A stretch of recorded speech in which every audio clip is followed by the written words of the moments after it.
session's name is Pushing Back the Analog Boundaries. Before we start, I would like to give a small synopsis for the session. When talking about analog, you must be wondering about the key terms and their use, like what is mastering, how it helps music producers and engineers, difference between self-mastering and pro-mastering, importance of mastering room setup, upgrading the mains supply, upgrading the mains wiring, and many other questions as such. Unbalancing the mastering chain as well. Or in fact, the buffer amps in the mastering and monitoring chains. Discussing these thought-provoking topics, mastering engineers Donal Whelan and Gethin in the session will discuss the improvements made to the analog setup of their studio, Hafod Mastering, over the last 5 years to share what they have learned and encourage others to experiment. Each of these upgrades have resulted in a small but noticeable sonic improvement for Hafod Mastering, and these cumulative improvements have significantly enhanced the monitoring experience in the studio and the quality of the audio output delivered to the clients. Let's now call upon our panelists for the session, Donal Whelan, MD and Mastering Engineer, and Gethin, Chief Engineer, Hafod Mastering. Can we please have them on stage? Before we begin the session, I would also like to introduce our panelists. Donal Whelan's mastering career spans 30 years, including 15 years mastering Indian film and non-film music. With a degree from the prestigious Tonmeister course at Surrey University and 10 years of experience mastering in London at Chop 'Em Out at the Townhouse. He established his own facility, Hafod Mastering, in Wales in 2004. I would also like to include Gethin, Chief Engineer, Hafod Mastering. Since joining Hafod Mastering in 2009, Gethin has risen to become a Chief Engineer, initially working alongside Donal Whelan to perfect his mastering craft. John fast established his own reputation as a highly sought-after mastering engineer. He is known for epic-sounding masters, delivering for clients all over the world, including Indian film hits, Emmy-winning TV, and award-winning UK indie artists. Credits also include Pathan for Vishal Shekhar, Ved for Ajay Atul, Manikarnika for Shankar Ehsan Loy, Agent for Hip Hop Tamziha. Please give a round of applause for Gethin and Donal Whelan. We can begin the session now. So, thank you everybody for coming. I'd like to thank Palm for Smita and Rupa at Palm for arranging everything. Without them, we literally wouldn't be here. And thanks for such a warm welcome that we always get when we come to Mumbai. So for the shape of the next hour, what we'll do is we'll talk for about 10 or 15 minutes, an introduction to mastering, for those of you who are less familiar with what we do, and then we'll get stuck into the juicy stuff of the mains and the analog wiring in the room, and then we'll leave some time at the end for some questions and answers in case you have anything to discuss. So, shall I start? Well, you ask me. Okay. So, for the first part, I'm going to ask Gethin. He's now our chief engineer. I've passed on the hat of chief engineer to Gethin. We'll kick off with a very basic question. What is mastering, Gethin? Well, I'm glad you asked me that question. So mastering, and forgive me if I'm talking below some of the people in this room, but let's set out some basics. It's the last stage in audio processing. So the chain that starts with a vocalist in front of a microphone at the very beginning, running right through to the point before you release it to Spotify, YouTube, it appears on a cinema screen, it appears on someone's sound system. We're the last link in that chain. What it is, the note I've put down there is audio greatness, right? So what we're looking for is to get the maximum out of the audio that we can get. How good can we make this thing sound? it's not mixing. The mixing has already happened. The track is the track. I sometimes think of this bit as like, if you were a carpenter, you've made a table. It's always going to be your table. We're the guys that put the last layer of lacquer or French polish on it or something. It's the same table. We're just the last stage. And the parts that we do are audio. Let's make it sound amazing. Consistency. Is it consistent within itself? Is the beginning as loud, as punchy as the middle section? Does the chorus hit the way it's supposed to? Does it sit nicely within the album it's on? If it's on a soundtrack and there's 5 tracks, are you reaching for the dial to adjust between them? We're bringing that consistency.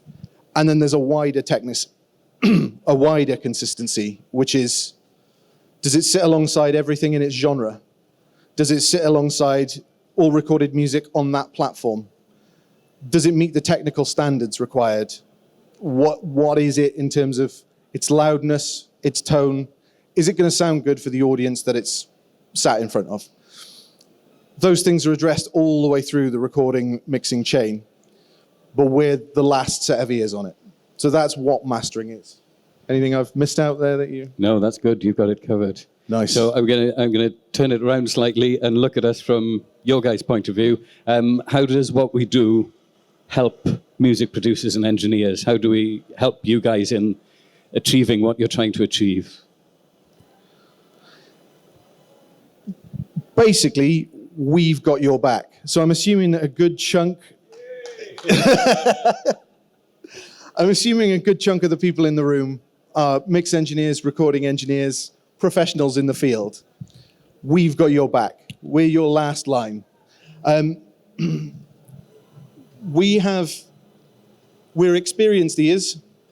So your mastering engineer is usually someone that's done a lot of mastering. So rather than focusing on a track for a few days, we're new to that track. We're bringing a new perspective. We're listening to it for the first time in a way that it's really hard to do when you've been focused on the fine detail for days, weeks. We're the guys who come to it fresh. We can have a conversation at that point. Like, you've made this decision. How does that feel? You know, there's a nice back and forth there. If there's something anyone's unsure about, you've got a fresh person to bounce it off. So yeah, we've got a new perspective, and it's almost like you zone in and you zone out of individual aspects. How does that vocal line line up? How's the tone of that string part? We're not looking at that. We're zoning right back. We're the wide angle lens on the track. We're looking again at how does this track make me feel? What's the emotion of it? And so that's what we bring, and that's how we help you guys. Okay, thank you. So the next question here is, what would you say is the difference between self-mastering or mixing and mastering as part of the same process and getting an external mastering engineer? With the caveat here that I know culturally in this town, a lot of people do mix and master their own songs, and there's absolutely no disrespect for that whatsoever. We just think we bring something different. So with that caveat, what would you say is the difference between those two processes? That's a really important caveat, because initially there is nothing wrong with that. You know, we're not here to say you absolutely have to get something mastered by someone different. We feel that we bring something else of value. The way I kind of think of this is people who mix master, the same goes for being the recording engineer and the mix engineer. You know, there are different sections of the process, and you're wearing a different hat at every stage. I'm sure you guys have heard someone use this analogy before, right? When you're mixing, you're wearing the mix engineer's hat, and you almost have to take that off and then jump and put a mastering engineer's hat on and change your perspective and change the way you think about it, because there's a different stage in the process. Getting someone else to do that just accentuates the difference between those two approaches. It's still a different process, but you've got someone else wearing the hat. So they're just that little bit different, that little bit fresher, that little bit newer, and we think that's valuable. It's all about the hats. Yeah. Before we move on, I'm going to see if I can, now technical people, press this button. Aha, it works. So we'll just put up the studio behind us while we carry on this part. Is this the part where you start asking me questions? Oh, I think we were going to chat a little bit about the room before I got yes. in. I beg your pardon. You've got I the missed that one. detail. So the final question for the mastering section is, what's the importance of the setup of the mastering room? Yeah. What's the importance of why do we spend so much time and mental energy and sometimes literally blood, sweat and tears constantly improving this room? What's that about? So I'm going to talk a little bit in general, and then we're going to get into some details. But the importance of the room setup is everything that we do as sound engineers, wherever in the path we're doing it. It's a decision, and we're making that decision based on the information in front of us. The information in front of us is how we make good decisions in all of life. Have you got an accurate map? Do you know which road you're walking down? You're going to make the right decision if you've got a map that's accurate for the street you're walking on. Your monitoring system in your studio is your information, the quality of your information that you make those decisions on. And so it's important to make that as accurate as you can. And that goes for a mastering setup. It goes for, a bedroom recording setup, goes wherever you have a pair of speakers. The quality of your information is your monitoring chain, what you're listening back to. Once you get beyond having tools, having EQ, dynamics, and using them and knowing what they do, the information you're making that decision on is everything. That's what determines the quality of what comes out the other end.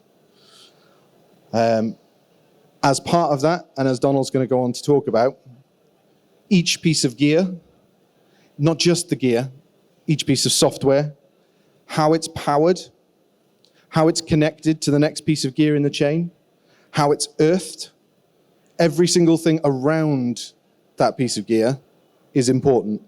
And there are gains, there are advantages to be made in everything in your studio. We think about Dave Brailsford here, who's nothing to do with audio whatsoever. He's a cycling coach. But he talks about cumulative gains.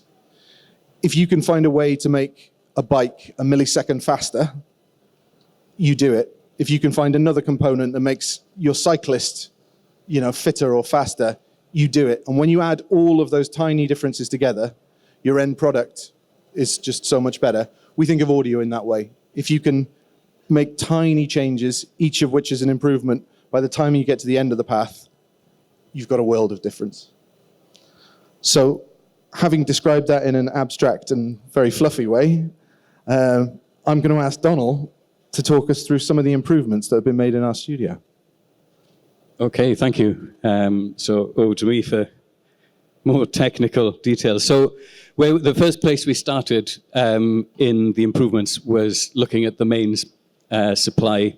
So at a certain point, we were doing an upgrade. And for the first period of the studio's life, the studio ran on a spur from my house. The studio's next door to my home.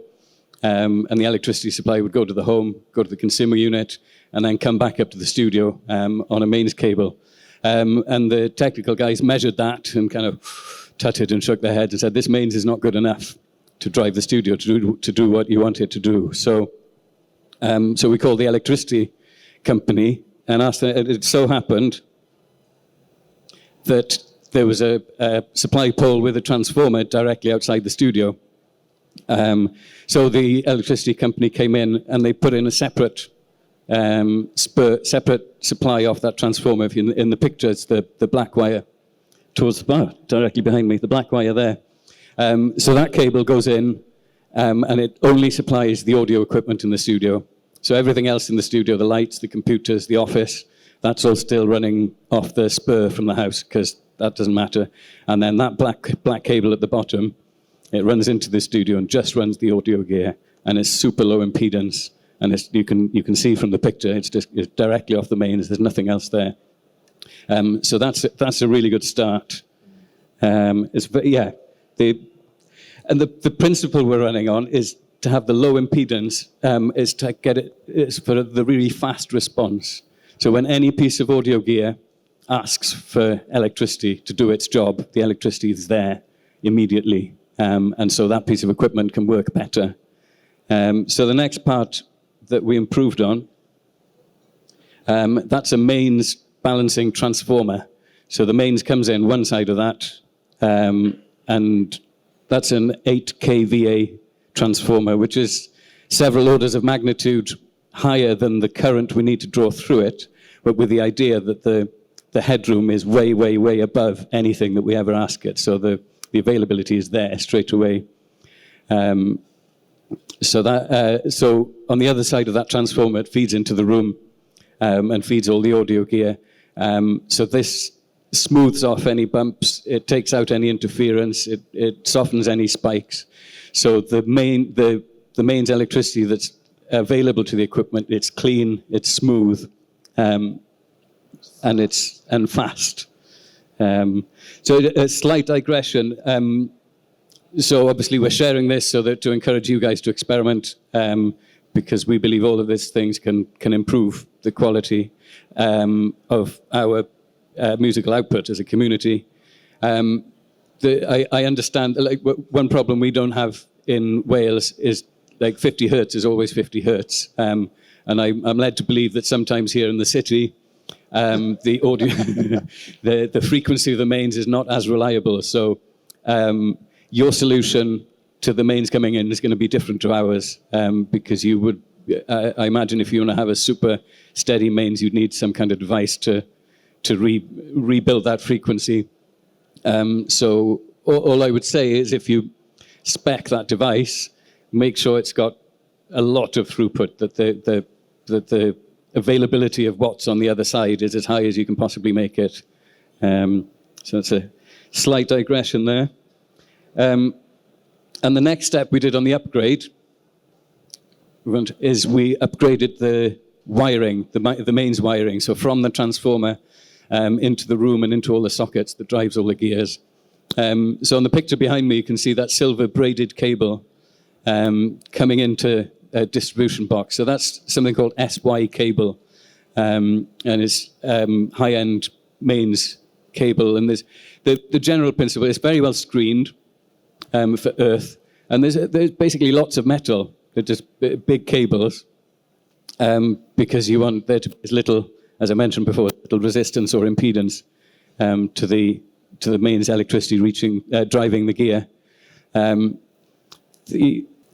Another aside you can see on the top left corner, we're not using UK 13 amp 3-pin cables anymore, because they come with fuses as standard, and fuses are an impediment to the mains going in. So if you can remove the fuse from the equation, again, it's a tiny improvement, but we're looking to find as many tiny improvements as we can to keep adding to the big picture. So we switched the whole studio across to European Schuko sockets and Schuko plugs, and then spec'd all mains cables to the equipment as Schuko. There's still some, they're not even in the picture, there's still some 13 amp sockets there for guest equipment. And finally, I'm just going to add something at that stage. As the engineer in the room, this doesn't compromise your safety. The mains balancing transformer has fuses. Just in case you thought he was electrocuting all of us who've taken our fuses out of everything. As you were. Yes, we still have to look after we still want to look after our staff. So the final piece of this picture is the earthing. The general principle with earth is you're trying to stop as much noise as possible from getting into your audio path. And the way my studio designer described it to me once is, if you're a piece of noise that's been induced in a cable, you're looking for the fastest, easiest, quickest route possible to earth. And if that route is through the audio equipment, you're going to hear it. But if there's a really low impedance earth path that goes straight to earth, then it'll go down that instead, and you'll get cleaner audio. Originally, the studio, we wired it up with star point earthing to an earth stake under the desk, which is a perfectly valid way of doing it. And then when we did this upgrade, we switched to a different principle. And again, there's no right or wrong. There's just different principles, and you take a call and you take an approach. The approach we took was screening earth. So everything, the distribution box is metal, the sockets are all metal, and the SY cable, the screening on that cable comes in and is clamped to the connector, which is to the I'm not even sure what that's called, this thing that's coming in, and it's clamped, and so this entire box is connected to earth, and the metal case of the sockets are all connected to earth. And you can see it's separate there, so the live and neutral come through the black box, and then the mains are all gathered together there, and they go straight back to the center tap of that mains transformer that I showed, because that's the earth, and then from there goes back to the earth that comes in from the supply, which is actually a rod at the bottom of that electricity pole you saw. So that's a long chat about lots of different aspects of the mains. So I'm going to throw it back to the chief engineer and ask, how did that actually sound? What difference did you perceive? How different did it feel in the room once we'd made that change? So there's a little caveat to add here, which is that we did two things at the same time. We're separating them for the purposes of the discussion today, but we changed some key aspects of our power amp at the same time as we did this. But there's one thing that Donal mentioned in the middle of that, which is the principle that when a piece of audio gear, when an amplifier or a compressor wants signal, if you've got everything before that in the wiring operating optimally, then it gets it instantaneously. Music is time-based, so everything has to land. Yeah, not just rhythm, the rhythm of the music, but phase itself. Yeah. Phase, the human ear is incredibly sensitive to phase, so any delay in that it smears things. It changes how it feels. And with that in mind, what I then heard coming in, I'm working in exactly the same setup, but with a new main supply. It's almost like everything just breathes more easily. It's not so much a sound as a feeling, but everything that you're working with, every piece of equipment, every decision you're making, you're like, oh, I've dropped that in, and it's operating how it wants to operate. It's operating like its designer had it on the test bench. And so the studio as a whole just gets this whole new lease of life. Feels open, smooth, easier to make decisions, clean. Yeah, that power available at will principle is tangible. You can feel it. Yeah, and you mentioned you weren't sure which part of what you're hearing was the power amp and which part was the mains upgrade. Jim Kent heard it, our dear friend Jim Kent, who sadly passed on last year. But I'd mastered his album before we made these changes to the mains and put the new power amp. And he'd asked for instrumentals, and I just hadn't done his instrumentals for ages. And months later, I got around to doing the instrumentals, but it was after we'd done this piece of work. And I just went through the album, recalled each song, same plugin settings, just pulled in, same analog settings running off the photo. So the recall was exactly the same. The pieces of gear and the order were exactly the same. The only difference was the mains that was being supplied to those pieces of audio. And I did his instrumentals and sent them to him and said, sorry for the delay. And he got back to me and said, has anything changed in the room?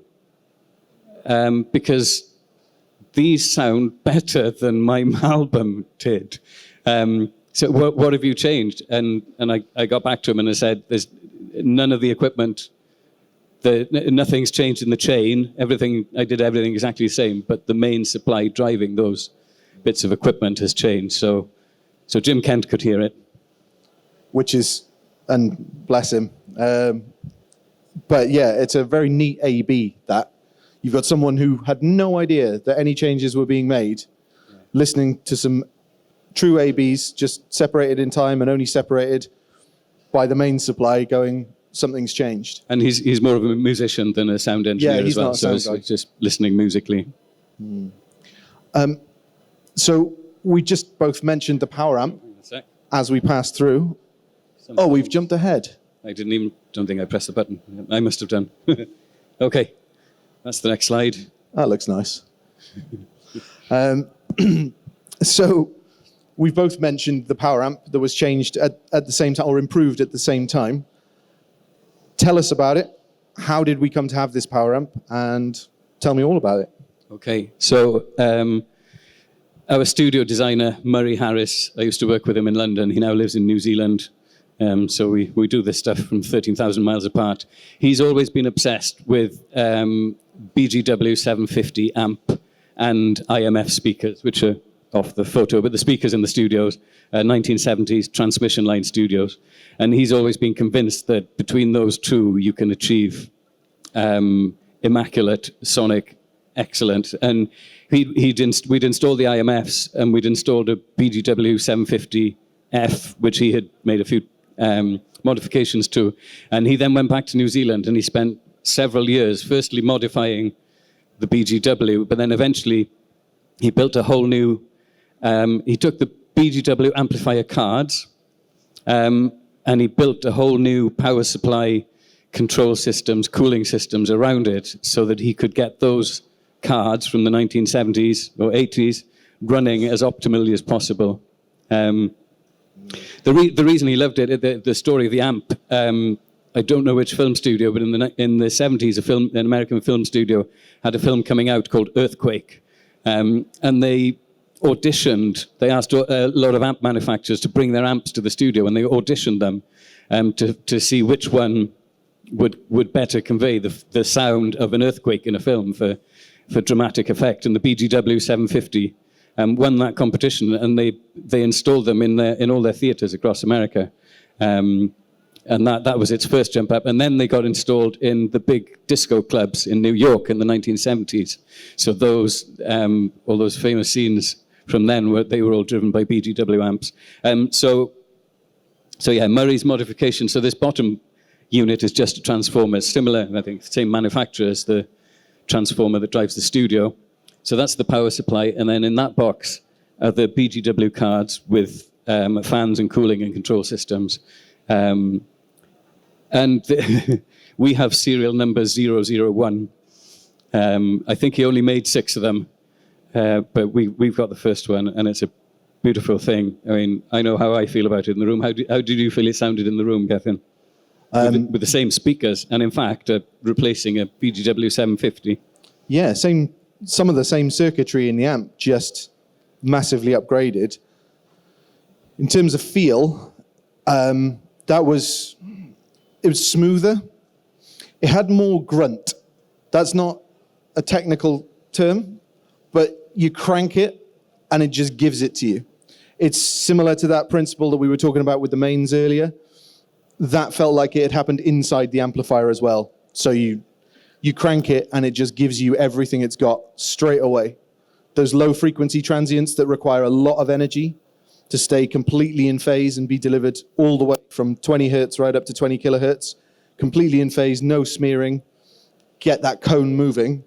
It did it in a way that I hadn't heard that amplifier and speaker combination do before. So yeah, it's another answer that's similar to the answer before, which is it sounded awesome. All our answers are the same. We did this thing and it sounded slightly better. There are steps along the way where we do things and it doesn't quite sound the same. And you go back a step and we come forward again. We haven't included some of those, but those are as important and interesting. What was I think I was going to ask you something at this point. Well, I'll just go on and talk. The next step, so that's the mains we've covered. The next changes we made were to the audio cabling. So again, historically, if we start to do the story in order, when we first built the studio, we didn't put in a patch bay, which was a bit of a purist decision, because patch bays can introduce noise, they can introduce impedance, you can get oxidization, which kind of deteriorated over time. So we took that decision in 2004, which meant that we just patched everything directly. Everything was patched like from one piece of kit into the other, which was, it's good from a sonic point of view, but it's cleaner, but it was an absolute pain to change things, because in order to change the order of the gears in, you have to get on your hands and knees, get underneath the desk and get dusty and change it, which doesn't always look dignified when you've got clients in the room. So when we were doing this upgrade, we decided to go for a relay patch matrix. We picked, hang on, I can press a button. Nope, I'm gonna, yes, this one. So so that's the brains. There's a remote control on the desk, which you'll see on the main studio picture. But basically, every analog piece of equipment in the room is wired directly into this Crookwood unit, and it's brought up on a patch bay. And it means that from the desk, you can just press of a button, you can patch anything into anything in whatever order you want. And although, strictly speaking, the cable runs longer, it's overall, everything is cleaner and simpler. And so we found it made, we found the advantages far outweighed the slightly increased cable length. And as is our little formula, I'm going to pass that back to you. How did that feel to use? How did that change how you worked in the studio, apart from not getting your knees so dusty? Yeah. Well, the thing about the getting your knees dusty and changing things and patching out from a different A to D converter and getting in and changing the cables is that you do it less. If you've got to get on your hands and knees and you're thinking, would it be better if that EQ unit came before that compressor in the chain, or is the difference not going to be that much, so it's not worth doing? So you end up almost being driven to take shortcuts. But when you've got a patch bay, not a patch bay, a relay patch, all of those decisions become like decisions for your hand. You're like, oh yeah, I'll move that there, and then I'll set up 2 chains at the same time. Do I prefer A or do I prefer B? And your A being, you're not relying on your memory.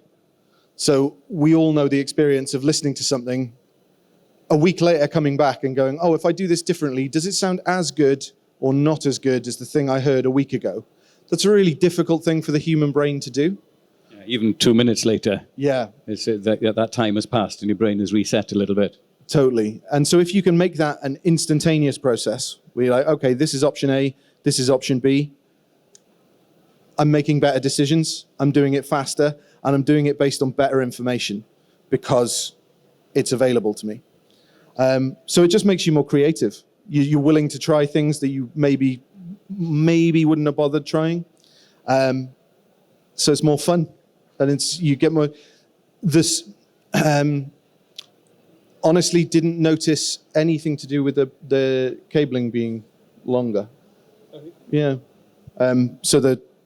For me, the one con we were worried about just wasn't a con because it was completely outweighed by the pro of having a studio that was instantly more flexible. What about your plug-in analogy? Oh, yeah. So for everyone who's really comfortable in a DAW, in Pro Tools, in Logic, in Reaper, whatever you use, you can just pull things around. You know, you can drag and drop a plugin so it's in a different place. This gives you an analog studio with exactly that capability. It's 3 button clicks away rather than 6 cable unplugs and replugs. And that makes it fun and easy. So let's move on to the buffer amps, which are another point in our chain, but one that I won't say unaware of, but skeptical about to begin with. Introduce us to the buffer amps, what they are, and how they came about. Okay, well, it's again, it's another story. It's hang on. Oh, lost it. There you are. There we go. Okay, so it started when we put the new power amp in, the new highly modified BGW, and hooked everything up. And at that point, we suddenly realized that the monitoring wasn't loud enough. The monitoring just didn't go up to where you needed it to be. And we managed to get it up to somewhere usable by, at every point before it in the chain, cranking everything up to maximum and taking out a pad that was on the input to the power amp. But that meant everything, and it still didn't go quite as loud as he wanted to at some points. I think when when you pull a master down to the same level as the mix to A-B it, because that's the only way to do an accurate A-B, at that point you're listening in mix level, and it just wasn't quite loud enough. And other things in the chain were maxed out. So I was talking to Murray, and I was saying to Murray, we need 20 dBs more gain in the monitoring chain. Where do we get that? Is there something we can buy off the shelf that just gives you a preamp or something that just gives you 20 dB of gain? And he said, yeah, but not of the quality that we need at the level we're working on. Leave it with me. I'll come up with something. So we left it with him, and he found he found a new. He buddied up with an electronics genius they're in Wellington in New Zealand, and this guy Mark Hornibrook. He's in his early 70s, and he's been building amplifiers for 50 years. He's been building amplifiers and playing bass. He's a bass player and an amp builder. And he's he's deep into his electronics and how the changes of electronics affect the quality of the audio coming out. So Murray and Mark partnered up. And they spent about 2 years coming up with the most perfect, immaculate 20 dBs of gain that you possibly could. This is how it looks. They first took the principle of running at 35 volts, which Murray's always felt strongly about. The more senior engineers in the room might remember we haven't had 35 volt audio circuits since the old MCI consoles. And people who remember those absolutely love them. If you're lucky, you get 24 volt audio equipment, but these days it's often 18 or 12. So they wanted to build a 35 volt bit of equipment, and they iterated and iterated, and Mark would spend a week making changes, take it around to Murray's on a Sunday night. Murray would cook a curry, and they'd drink wine, eat curry, and listen to the new version of the amp. And over the course of the 2 years, and about a year in, they sent us their current version, and we dropped it into the monitoring chain just before the power amp, and that gave us our 20 dBs. And at that point, a couple of things happened. So firstly, we were able to put the pad back in the amp and drop the other stuff earlier in the chain. So everything around was now running at a more optimal level and had more headroom. But something else appeared. There was an extra clarity that came in and that these guys were reporting from their listening in New Zealand. So there's something, I don't like to use the word magic, but I'm going, something magical is happening that they can't measure. Like the measurements have been flat since like 2 months into the project. So most of it's been done on flat measurements, but actually it's been sounding better and better. And it just gave more clarity and space and detail in the monitoring chain. And the minute we heard it, I think Gethin and I both said, we need one of these in the mastering chain as well. If this is actually adding, it's not just giving us 20 dBs, it's doing something new and different and expressive. So we asked for another one. So they built us another one, which was several months more R&D down the line. We were getting them in staggered, getting a new one. And we put it in the mastering chain. At that point, I think it was just at 0 dB. It was just flat. Yeah. So it wasn't doing anything. It was just passing audio through. But the audio that was coming through, again, we were able to A/B it objectively because we could recall a recent master, run it through exactly the same settings and record it, and then turn the screen off and go A/B, which one do we prefer? And it became clear we preferred the one that came through here because there's a bit more detail, a bit more clarity, and a bit more space. And at that point, it became apparent that with this, okay, it's on. I think we set it to 6 in the end, so it just passed a bit more grunt into the rest of the analog gear. But we realized we had an opportunity now to unbalance the mastering chain, because when you unbalance stuff, you drop a fair bit of level, and suddenly your pro audio equipment isn't running. The signal going through it is too quiet. So we had a long chat with the guys in New Zealand, and we planned this thing out, and we got our wireman in. And one weekend we just hit it, and we changed all the wiring. So every piece of equipment in the studio that had unbalanced outputs, we switched to those outputs and put RCA cables at the end of the wire. And then all the outboard gear, we went through each manual and looked at the part that says, can you unbalance this? And they all said, yeah, if you short pin 1 and 3 on the XLR, then that will give you unbalanced. And so we went through and adjusted all the wiring and plugged it back in. And actually, let me just briefly, before I carry on, so I describe what balanced audio is. I was just going to ask you that question. Okay, thank you. I've leapt ahead slightly. So balanced audio, most of you here know exactly the difference between balanced and unbalanced, but just for anybody who doesn't, unbalanced audio is what's on your hi-fi. It's usually on an RCA or a 3-pin plug, where you have signal and ground. And then a balanced cable, which comes in on an XLR, it has 3 pins. One of those is signal ground, a shared ground. One of them is signal positive, signal plus. The other one is signal minus. And what that means is behind that socket in the equipment, there's a transformer that splits the signal and sends the signal down one cable and then phase inverts it, sends exactly the same signal, phase inverted down the other wire in the cable. And XLR cables, the wires inside are wound as they go. And the principle is any noise that's induced, so if it goes past a mains cable, goes past some lights, any noise that's induced in that cable arrives at the other end on both wires equally, on both the plus and minus, and then the transformer at the other end sums them together, phase inverts one, sums them together, so the audio, you get the sum of the two exact audios, which is the same, and any noise that's been induced cancels out and disappears. So it's a remarkably elegant and beautiful solution. It means if you're doing live sound in a big venue with loads of lights everywhere, means all those runs from the mics or the instruments to the desk are completely clean. No noise gets induced along the way. Or if you're recording in an old building with dodgy lights and electrics, you can run 100 meters from a microphone with a really low signal, and you can get it to the desk, and the noise is just cancelled out.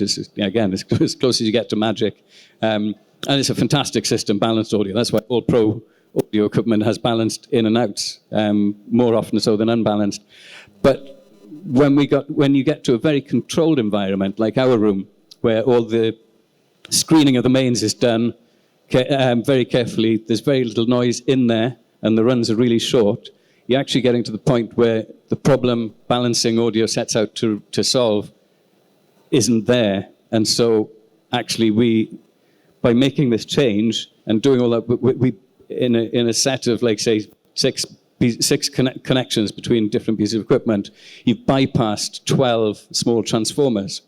They're very good transformers, and they sound great, they're spec'd very highly, but actually if you take them out, that signal path is now cleaner. And so that's what we did. We basically bypassed, either with wiring or other means, we bypassed all of those transformers in the room. So again, back to you. How did that sound and how did that feel? Well, this was quite interesting, because this is one place where balancing is there to solve a very specific problem, and it was quite high risk to decide to unbalance everything. That is quite a risk to take. And one thing it does do is open you up to earth loops, ground hum, stuff like that suddenly becomes an issue. So once we'd solved those issues, because you do find them, and it's definitely something to be approached. We spent a lot of time chasing buzzes around the room, buzzes that were never there before. Oh, it's a new buzz. So there was some stress there, but we fixed it. And sonically, it was just really lovely. We had, so the original wow moment with the buffer amplifiers, and just to clarify, we've been talking about our monitoring chain and our mastering chain as being two completely separate things.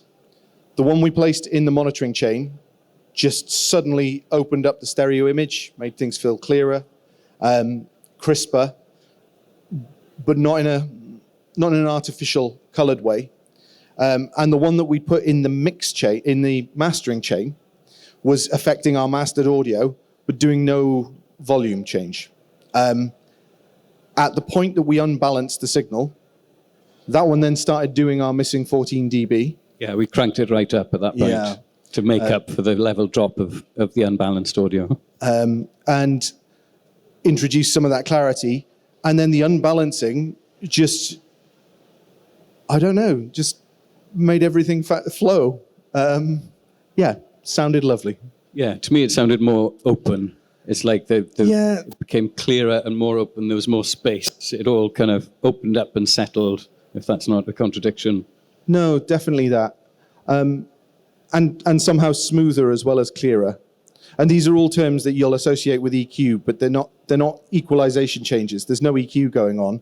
It's just a flavor that comes in from the amplifier and the audio cable changes. It's been awesome, the journey so far, and we've got a room that's absolutely singing. From my perspective as an engineer working in the room, it just feels better than it ever has, and it's a more comfortable place to work.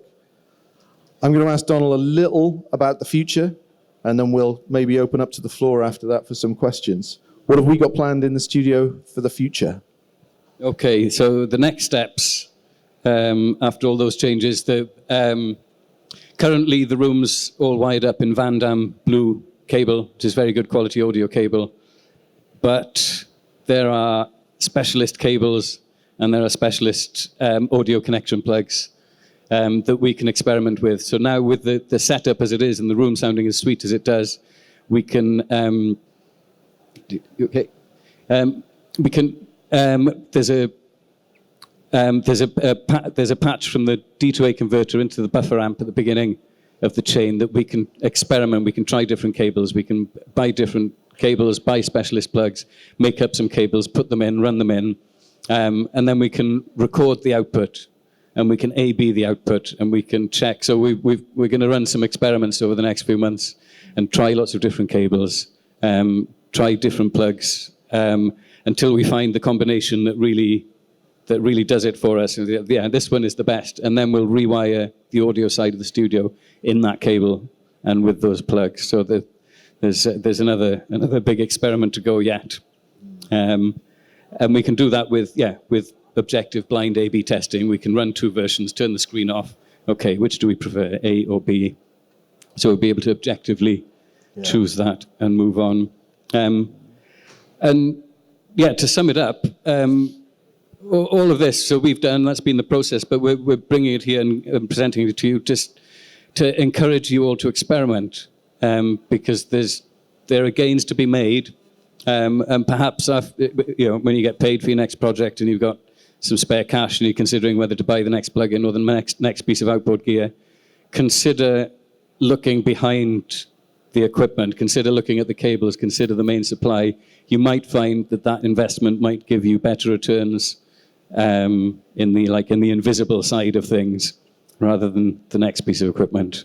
That's it for us on the things we were going to talk about specifically about the studio. There are gains to be made from the connections between your gear, not just from the gear. Have we got time for a couple of questions? Say 5 minutes. Okay. We have 5 minutes if anyone would like to ask one or two questions. When you get a mix to master, let's forget the tech for a moment. What is it that you're listening for as a mastering engineer? I can understand you having to get some kind of consistency if it's a full record. Yeah, if there are 5 or 6 tracks. Let's say you get a single. Yeah. What is it that you're looking for? So say there's no brief from the mix engineer or from your client. They say like, I want to send it to Donal, and great mastering engineer. Here's the mix. What is it that you're listening for to get you that sparkle, that magic, to make it better? For me, I'm sure Gethin will come up with a different answer. For me, I listen to it as a musician, as a human. I try and sit back, forget the technical stuff, obviously zoom straight into the technical stuff to solve it, but listen to what is the artist trying to convey? How am I emotionally responding to this song? Is it emotional? Is it touching my heart? If it's got a groove, is it making me want to shake my booty? Trying to get under the skin of the song, what it's trying to convey. And then when I'm feeling that, I can usually feel or tell what it is that's standing in between me and feeling that song, at which point I get back into the technical side of my brain and start looking for the technical solutions to that thing. And then I'll zoom back out. Okay, how do I feel? How does this feel? How are they trying to make me feel as a music listener and as a human being with emotional reaction? That's for me, it's switching from listening emotionally and then making technical changes. And they're the two perspectives I switch between. I would exactly the same answer in terms of the emotion. But in terms of, there's a particular aspect of your question about where the brief comes from if the artist hasn't given you a brief or the mix engineer hasn't given you a brief. And that there you understand that everything you master is going to be listened to on the listening equipment. It comes from the place it's going to sit. It's going to sit in the body of recorded music. So the body of recorded music that goes from the early 20th century to the present day, that's sort of your brief. As well as how it makes you feel, it also needs to work on the same hi-fi, the same car stereo system, the same cinema. And so you let the emotion guide you for where you're going to go, but you also have to sit within that realm. Sorry, that's quite vague, but that's the other part of the equation. Just to add to that, have you ever, in your vast experience, have you ever got anything which you said like, hey, doesn't need mastering? Yeah. So sometimes you'll get something in and it just feels right. In fact, there was a master just a few weeks ago that literally I took up to level. It passed through the transparent Brook buffer amplifier. It passed through one limiter and then came back out the other end. And I did nothing clinical, corrective, or even escape. It was there. And if you get that feeling, that's an experience thing. Don't be afraid to let it be what it is. Like if the music is already giving you that emotion, your experience can tell you to let it go. Hi, good afternoon. I have heard a lot of your songs. I mean, Ajay Atul songs, I guess you mix them all. And I enjoy the songs very much. So thank you so much for that. I just have one little question. What is the most challenging part when you master a thing? I mean, any song. Sorry, can you repeat that? Yeah, what is the most challenging part when you master a song? I mean, question goes to both of you. It's a really open question. Have we got another hour? Yeah.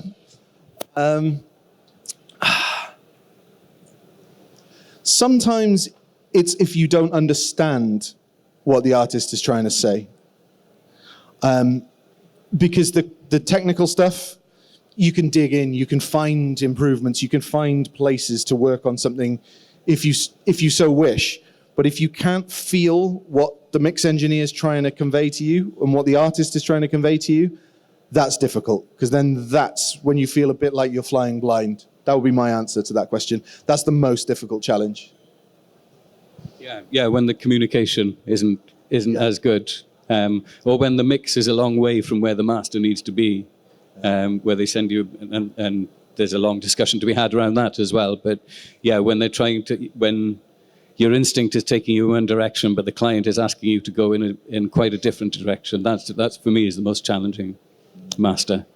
Is meeting client expectations if they differ from my instinct. Looking forward to that. Thank you everybody for listening. Thank you.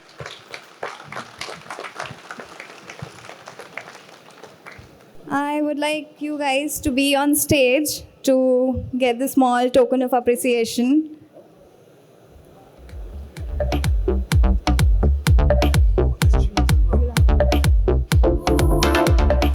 Please give a round of applause for Donal, Whelan.